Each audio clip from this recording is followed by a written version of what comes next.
Your time is up.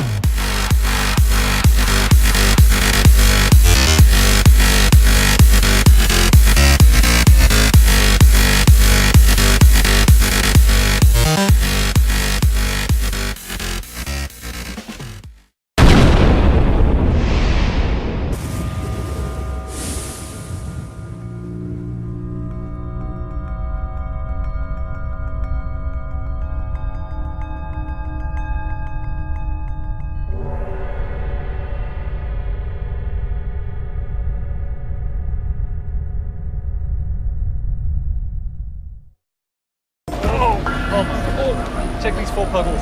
Oh no. Oh.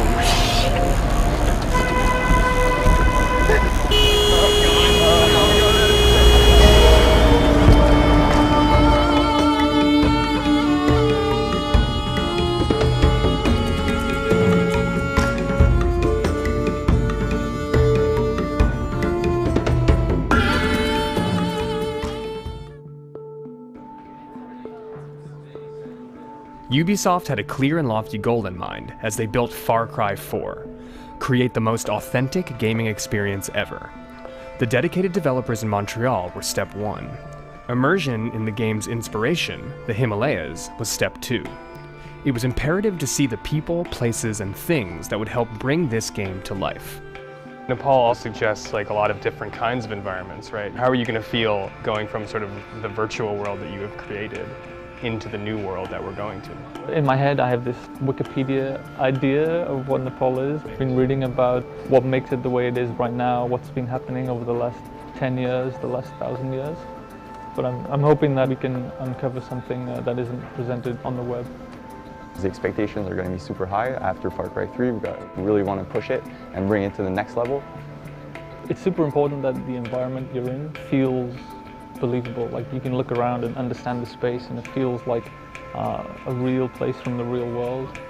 So being able to go to some of those locations, super interesting, super useful, just to see how the ground crunches under your feet and just the tiny little textures like that. And we can try and bring that extra level of authenticity to it.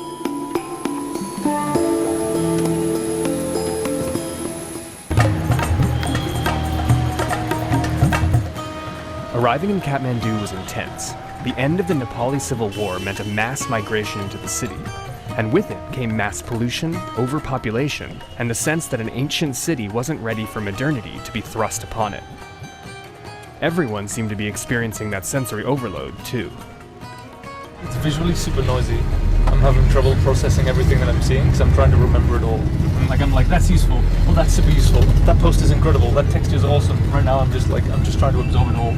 Local rumor had it that an animal sacrifice was going to be happening to appease the gods after the monsoon, or maybe just to appease the gods in general. It was sort of unclear. But Nepal has strong ties to its past, so attending an animal sacrifice is significant in understanding traditional Nepali culture. It was a perfect introduction to the country.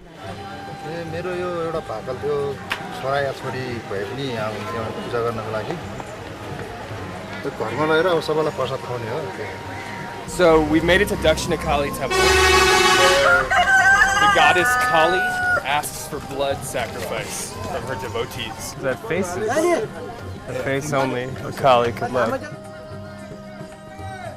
So we're gonna follow them to the altar where that goat will be sacrificed to slake the thirst of Kali.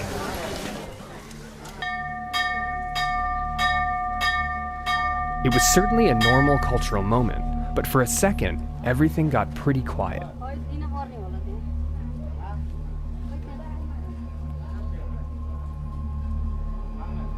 I was expecting like a clean cut, but the whole like slice and then guide. It's been super interesting to get this close to the source material. It's like it's the kind of experience that we can never normally get, and I haven't had working on the game before. I didn't realize the significance of bells, especially around temples and places of worship. In my head before I went, I had this like very stereotypical kind of soundscape of what a place of worship sounded like. I think what we'll end up with is something that's less like a like a stock movie soundtrack kind of vibe, and we'll capture something that's much more realistic. After a brief foray into animal sacrifice, a small plane was taken to Pokhara, a town famous for both being a gateway to the Himalayan highlands and the home base for Nepal's legendary fighting Gurkha.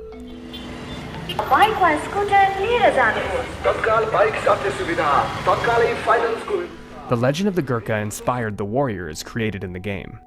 The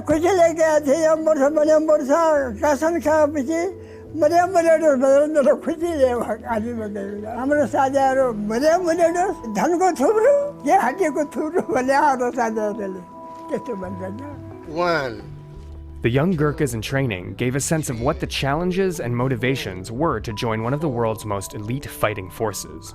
They were established by the British Empire in the mid-19th century and have fought alongside British special forces ever since. It's often said, if a man says he's not afraid of dying, he's either lying or is a Gurkha. Mark and Phil, you guys studied Gurkhas a lot as you were developing the game, right? Yeah. And so what is it like now actually meeting young dudes who are trying to be Gurkhas? It's interesting to meet the personalities behind that, just to see how dedicated people are to actually achieving that. Like these guys will try year after year after year to get in. The dedication is pretty intense. I have been trying British Army for 4 times, and this is my last time. Gurkhas are very closely associated with the kukri, a curved do-it-all weapon that's been referred to as the Gurkha blade.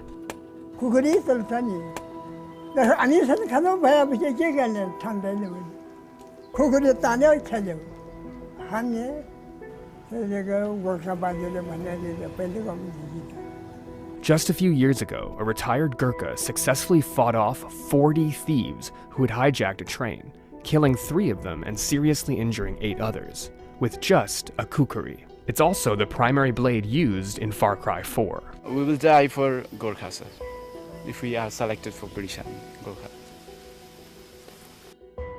It was becoming apparent that pride came with being a native of the Himalayas. As the journey continued towards the guerrilla trail, the roads were getting narrower and more perilous. The conversations with the young Gurkhas weighed heavily on everyone's minds. There was a looming sense that an intense few days were to come, as the developers were going to meet the real people behind the game they wanted to create, people whose lives had been torn apart by the Civil War.